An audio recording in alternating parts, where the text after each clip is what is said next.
గతంలో కూడా ఇక్కడ పనిచేశారు ఒక ట్రాన్స్పోర్ట్ మినిస్టర్. ఆ ట్రాన్స్పోర్ట్ మినిస్టర్ కనీసం బస్ స్టాండ్లో నీళ్ళు నిలబడకుండా చేయలేని దద్దమ్మ. ఆ దద్దమ్మ ఇవాళ మాట్లాడుతున్నాడు మళ్ళీ రోడ్డెక్కి పిచ్చి కోతలకు వస్తూ ఉన్నారు. ఒళ్ళు రాలిపోతాయి. మేం కదా ప్రజలు కొడతారు. మన గుడివాడలతో కొట్టారు కదా, ఇంకా సిగ్గు రాలేదు మీకు? నిన్న కూడా ఏదో మీటింగ్ పెట్టి పారిపోయి దాక్కుని కలుగులోంచి బయటకు వచ్చినాయి. కలుగులోంచి వచ్చినటువంటి కొడాలి నాని, వంశీ, ఇక మిమ్మల్ని ఆ దేవుడే కాపాడలేమో నాకు తెలిసి. ఎందుకంటే అంత కసిగా ఉన్నారు ప్రజలు. మీరు మాట్లాడినటువంటి మాటలు ఇప్పటికి కూడా మీలో ఇంకా పరివర్తన రాలే. ఒకడు రాజకీయ సన్యాసం అన్నారు, ఒకడు అసలు రాజకీయాల్లో ఇంక పోటీ చేయమన్నారు. సిగ్గు లేకుండా మళ్ళీ వచ్చి ఇవాళ ఏదో పిచ్చి పిచ్చి వాగుడు వాగుతున్నారు.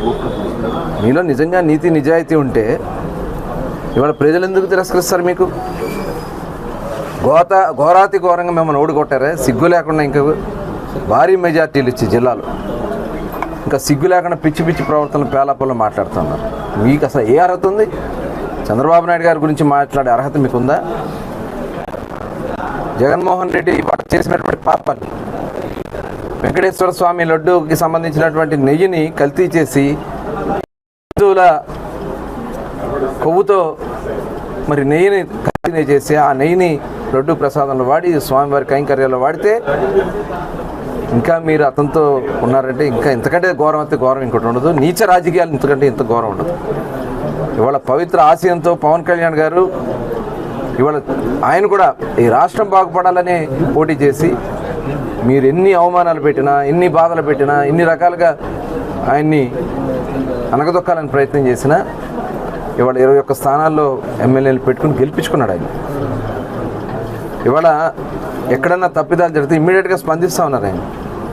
రాష్ట్ర అభివృద్ధి కోసం ఇవాళ మీరు చేయలేని చేతకాని పని 6,000 కోట్ల రూపాయల నిధులు తీసుకొచ్చి ఈరోజు పంచాయతీల్లో రోడ్లు నిర్మాణం చేయడానికి శంకుస్థాపనలు ఇవాళ మేము ప్రారంభోత్సవాలు చేసుకుంటున్నామంటే అది లీడర్షిప్ అంటే.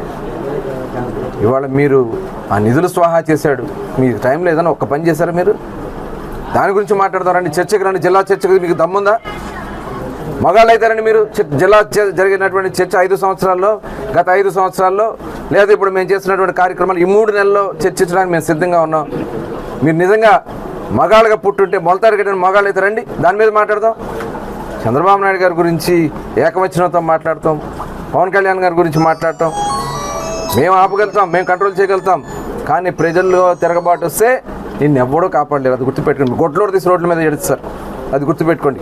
పేరు నాని వెళ్తే గుడివాళ్ళు ఏం జరిగిందో మర్చిపోయా. పేరు నాని గారికి అద్దాలు పెట్టి కారు పగలు కొట్టారు. సిగ్గు లేదు మీకు? ఏదైనా ఉంటే ప్రజా సమస్యల మీద మాట్లాడండి, ప్రజల కోసం మాట్లాడండి.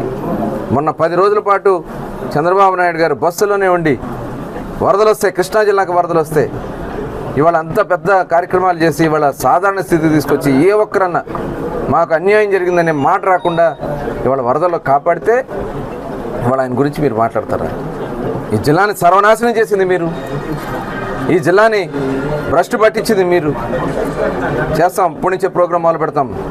మీరు చేసినట్టు అవినీతి బాగోతాలు అన్ని చిట్టా ఉంది మా దగ్గర. మొత్తం దాని మీద ఫుల్ ఎంక్వైరీలు జరుగుతున్నాయి. ఎవరు కూడా తప్పించుకోరు. మీరు 100 కోట్ల రూపాయలు ప్రజా సొమ్మును దోచుకున్నారు. ఇవాళ పిచ్చి పిచ్చి ప్రాలాపనలు మాట్లాడితే మటుకి ఒళ్ళు ఏం జరుగుతుందో గుర్తుపెట్టుకోవాలని చెప్పి మరొకసారి తెలియజేస్తా ఉన్నా. అలాగే గత ప్రభుత్వంలో వాళ్ళు ప్రభుత్వ స్థలాలు, అలాగే మడుగు పోరంబోకులు, ఏదైతే ఇవాళ నీటికి సంబంధించినటువంటి నిషేధిత ప్రాంతాల్లో ఇళ్ళే